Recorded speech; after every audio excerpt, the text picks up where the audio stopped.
Neighboring areas is exploding with new listings, meaning everybody is putting their house up for sale. And you might wonder, why is that? Well, people believe it's because 75,000 federal workers accepted President Trump's early buyout offer. Thus, today, 1,300 federal employees that work for the CDC were laid off, and the IRS is expected to cut their workforce by 10%. It's looking like a mass exodus from Washington, D.C. and the neighboring areas, and some might say this is what draining the swamp looks like. What do you think? Washington, D.C.'s housing market is sending mixed signals. After years of soaring prices and intense competition, the tide seems to be shifting.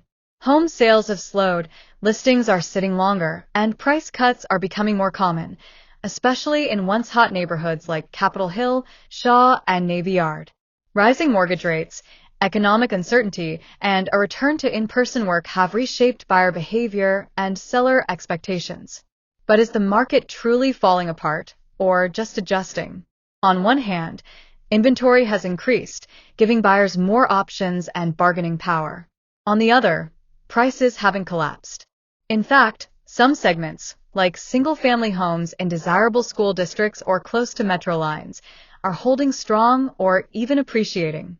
The luxury market is softening, and condos face greater challenges due to overbuilding and changing lifestyle preferences. Investors are pulling back, and first-time buyers are waiting on the sidelines, hoping for better deals or lower interest rates.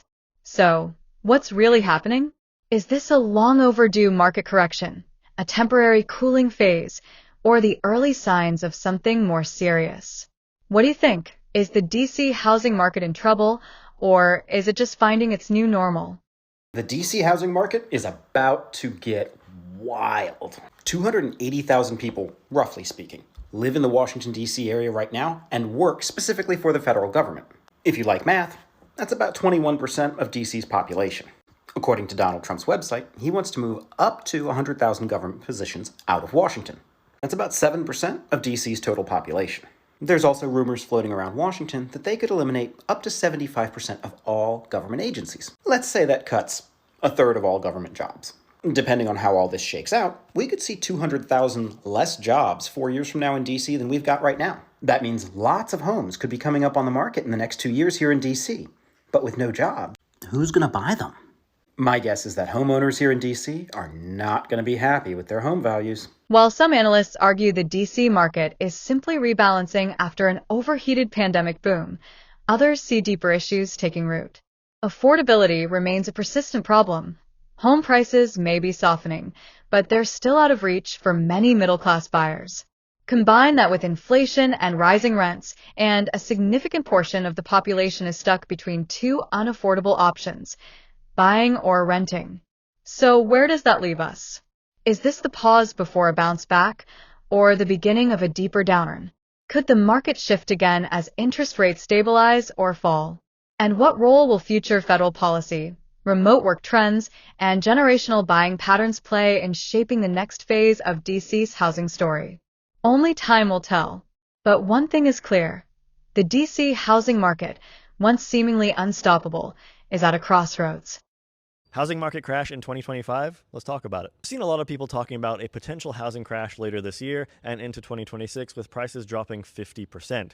And while we are seeing a lot of the country slowing down, a 50% crash is so unrealistic, and that is primarily because of something called the golden handcuffs. If you're unaware what this means, essentially everyone who refinanced at a 2%, 2.5% mortgage rate or bought at the same period of time in 2020 and 2021, when you were basically getting a mortgage almost for free, they are never going to sell their house. Even if they lose their job, they could rent their house out and profit from their mortgage because their mortgage payment is so low. So you have, I think it's over 50% of people who either don't have a mortgage or have a mortgage below 3%. And they are not going to be selling their house because, one, they have an enormous amount of equity, so they can do cash out refinances. And two, they can just rent out their house and profit from the monthly payment because they either don't have a mortgage or have one of the lowest mortgage rates in history. So yes, you are seeing inventory skyrocketing in places like Texas and Florida, and parts of California are also correcting, like in San Francisco.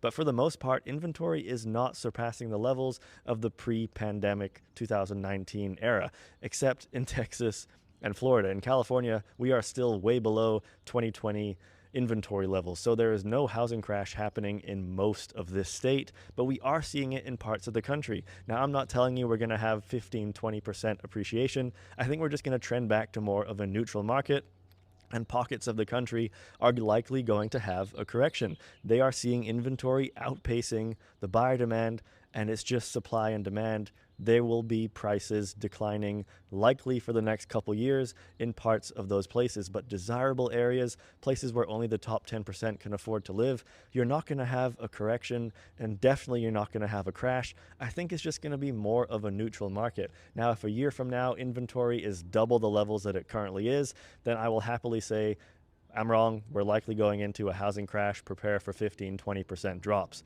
But I think as of right now, it's kind of just looking like more of a neutral market. Listen, I just heard some amazing news, not in a good way though. It's kind of crazy. And they're talking about how the housing prices in DC have dropped tremendously. And this is directly due to, federal workers losing their jobs. DC was known as one of those places where everybody can, have a job because of the federal government, because of the military, things of that nature. And now, with all the stuff that's happening with, the federal job cuts and federal layoffs, they said something like houses was going at a median of like $700 something thousand in DC, and it dropped into the fives, in the mid fives now. That's a hell of a drop. I mean, that is a hell of a drop. That's like 20%, damn near. That's a lot, for a real estate market. And I want us to fact check that and make sure that that's real. But if that's the case, boy, man, it's crazy. And again, there's always opportunities for people who's in position. So somebody who's an investor who always wanted to live in DC and got the money, they can go ahead over there and grab up something real nice. But for the people who are there, who houses took a plunge as far as their worth, most Americans have their wealth in their house. And I'm not talking about, no investment properties, the house that they actually live in, their primary residence. And to know that your primary residence could possibly be taking a 20% hit because, the job shortages or layoffs and job cuts and hiring freezes and all that stuff that's going on in the federal government. Again, DC has always been known as one of those places where in the country that you could always, if you want to work for the government, they're always hiring. It was always something for you to do. They have their own language. They have their own, ecosystem when it comes to the job market over there. And to, in a little with no time, eradicate that or start, getting rid of that, that's going to be crazy, man, to see. That is crazy. So, yeah, it's nuts. I personally lived in the DC area for about 6.5, 7 years. And that was one of the things that made it great. Like, hey, you knew people. DC has its own problems, but people were always upbeat. People who seemed like they were more optimistic. People made good money. Even minorities made good money in DC. Everybody was doing all right in that area, and it was a good thing to see. I wonder what it's going to be like in the months and years to come if this persists. So I wanted to start the morning off with this conversation. What do you think about that? The housing prices dropping so much in DC. Do you think this persists? Do you think that they see this type of stuff and they change course? What do you think the people are going to do? How do they pivot? How do they shift out of that? Are you for it? Are you against it? Answer all those questions in the comments, man. But this is definitely something that's very, very important and something that we need to talk about and discuss and see how we're going to get through this one. Since Doge began discussing mass layoffs, the median home price in Washington, D.C. has fallen by around $139,000. In 30 days, nearly 4,000 homes have been listed for sale in and around Washington, D.C. In November 2024, the median house in Washington, D.C. was worth around $699,000, according to Redfin. Today, the median home is worth $560,000, marking around a 20% drop in around 3 months. There are almost 8,000 homes for sale in the Washington, D.C. metro area. Nearly half of these homes have been listed over the last 30 days. Why are all these homes in D.C. suddenly for sale? It's like all these homes just went up for sale overnight. Why is everyone selling their home? It says here that everyone in D.C. is Googling criminal defense lawyer. Why are they doing that?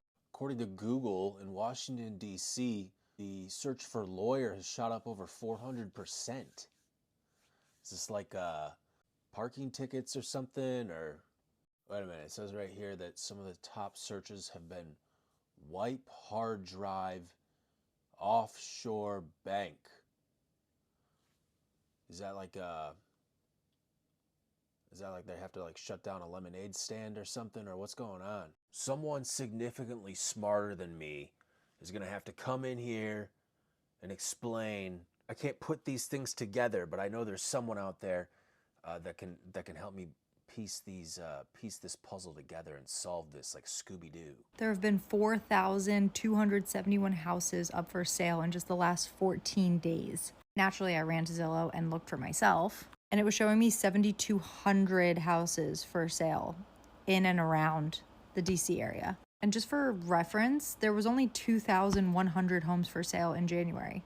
So why are so many people selling their house? Well, for starters, 75,000 federal workers took President Trump's early buyout. Another reason could be because Doge is cracking down on U.S. aid and trying to get their entire workforce under 300 people. And if you haven't heard of the layoffs that happened before the week of Valentine's Day, this was 1,000 people that were laid off from the Department of Veteran Affairs. HHS will be laying off nearly 5,200 employees. Here's another website that shows coming soons. Like, this is insane. This is also in light of the federal mandate to go back to the office. I've already seen some people talk about this as draining the swamp. If you are somebody who is looking to buy in this area, it's about to be a really hot buyer's The market. DC housing market isn't collapsing, but it's definitely evolving. Whether we're witnessing a healthy correction, a temporary dip, or the early signs of a bigger shift is still up for debate. What's certain is that buyers, sellers, and investors need to stay alert, informed, and ready to adapt. So, what's your take? Is the DC market falling apart, or just finding its balance? Drop your thoughts in the comments. If you found this video helpful, don't forget to like, subscribe, and hit the notification bell so you never miss an update. We break down complex issues into real talk right here on OrbitPoint. Thanks for watching, and see you in the next one.